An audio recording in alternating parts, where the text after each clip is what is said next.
USC Jay, it's your boy Jaquin. Really appreciate what you're doing for USC culture, man. Keep going.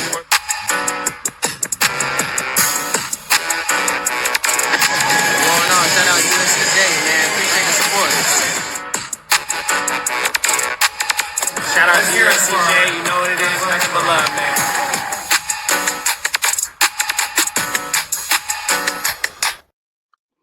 Trojan Philly, what's up, man? USCJ here. Listen, man, I got some information that I gotta share, man. And listen, man, I'm gonna tell you guys this straight up. That game has never really set well with my spirit, and nothing about that game to me, with USC versus Illinois, nothing about it seemed right.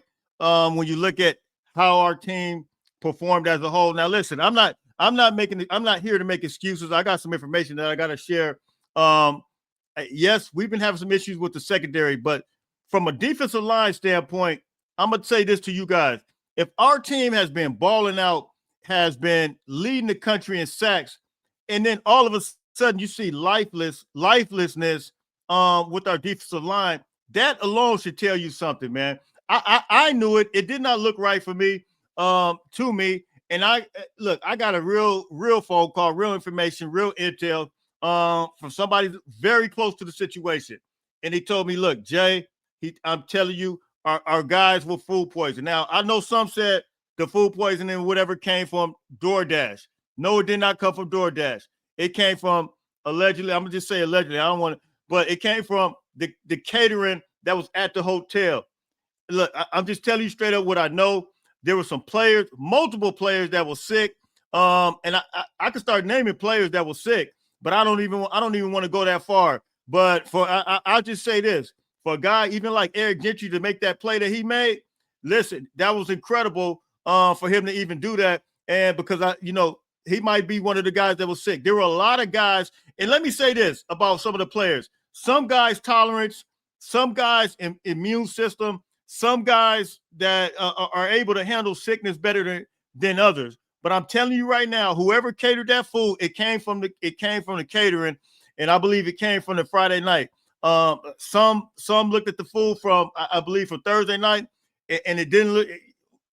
I'll just say this: our guys weren't feeling well. Our guys were sick, and I think a lot of the fan base, man. I'm looking at fan base all on social media that are just absolutely lost in the sauce as it relates to our Trojans. Like these, me and Jay Walk talked about this yesterday in our live. Our guys, that it was uncharacteristic for these guys to play like this. I knew that some of these guys, specifically on defense, they just look different. You're gonna say, well, Mekhi Lemon balled out. Yeah, he balled out, and he might not have been the ones that was affected because everybody didn't eat that food. From what I'm told that everybody did not get into that food. Some didn't even like the way the food looked. And apparently it was chicken. That's exactly what it was. And these guys, some that knew it and some that didn't mess with it, but the ones who did mess with it, a lot of them were sick. I heard even guys like, well, I'm not going to say it, but some guys were on the toilet all night. They said that these guys weren't sleeping at all, hardly got any sleep. Think about they were on West Coast time as well, and these guys using the bathroom all night because of this chicken. This allegedly that came from this catering place, and multiple guys were sick. A lot of guys didn't even get sleep. Let me read some defensive line stats to you real quick as far as the snap count. Something that I got as well. Guys like Floyd Boucar, who's been balling. Check this out. Floyd Boucar, who's been absolutely balling. Here's the snap count real quick.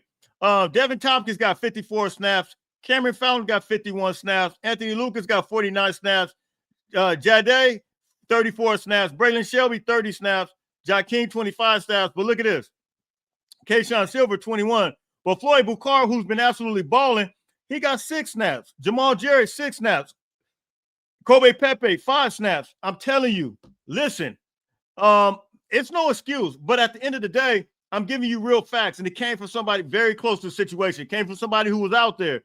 These guys were sick, very sick. And, like I said, you don't just go from having leading the country in 16 sacks to all of a sudden you can't get no pressure. We got a lot of guys that had their hands. I'm told that a lot of guys, their faces were pale, faces were white. Once they came back to after the game, I mean, a lot of them just looked bad and they were sick. So look, I don't know how else to tell you. We're not here to make excuses. I believe that, and some of the guys are still sick right now. For what I'm told, it takes a while. If you ever have food poisoning takes a minute to get over. You lose weight when you have food poisoning. So look, man, you guys hit me in the comments, man. You guys tell me what you think. I'm giving you guys real information that I'm told. Not here to make an excuse, but I knew watching that game that something wasn't right. I was lost in the sauce trying to figure out how do you go from not making sacks and to not having to push on the line. Nothing about it makes sense. Not against the Illinois team that the offensive line was having some issues all year long. Just allow a bunch of sacks to Indiana. I'm not making an excuse, like I said, but at the end of the day, I'm just giving you facts. You can either like it or love it. I'm out of here, man. Until later on, listen, everybody stay blessed. That's the intel we got. Fight on, fight on, fight on.